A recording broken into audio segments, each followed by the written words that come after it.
আমি ওটা আগামীকাল অবশ্যই করব, এটা কখনো বলো না। তিনি আসলে বলেননি বলো না, লা তাকুল, তিনি বলেছেন লা তাকুলান্না, বলার সাহসও করো না, কখনো না, যে কোনো কিছু সম্পর্কে যে আমি অবশ্যই আগামীকাল এটা করব।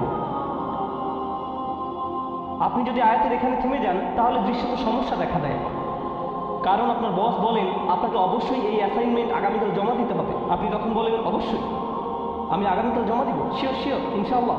কখনো কখনো আপনি ইনশাআল্লাহ বলেন, কখনো বলেন না, কিন্তু মানুষ নিশ্চয়তামূলক ওয়াদা করে সবসময়। হ্যাঁ হ্যাঁ আমি নিশ্চিত যাব। তুমি কি দাওয়াতে আসছো? হ্যাঁ হ্যাঁ আমি নিশ্চিত যাব। কিরে জুমায় যাবি তো? হ্যাঁ হ্যাঁ অবশ্যই। আমরা এসব নিশ্চয়তামূলক কথা বলি সব সময়। পরের আয়াতে গিয়ে আল্লাহ এই বিষয়টা সম্পূর্ণ করলেন। তিনি বলেন ইল্লা আইয়াশা আল্লাহ, আল্লাহ ইচ্ছা করলে বলা ব্যতিরেকে। একমাত্র ব্যতিক্রম হলো আমার এটা করার ইচ্ছা শতভাগ, যদি আল্লাহ ইচ্ছা করেন।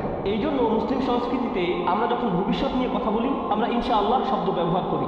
আল্লাহ যদি চান আগামীকাল 3টায় তোমার সাথে দেখা হবে ইনশাআল্লাহ। আল্লাহ যদি সিদ্ধান্ত নেন তোমার সাথে আমার দেখা হবে না, সেটা আমার নিয়ন্ত্রণের বাইরে। আমার ইচ্ছা আছে, কিন্তু আল্লাহর পরিকল্পনা আমার পরিকল্পনা থেকে ভিন্ন হতে পারে।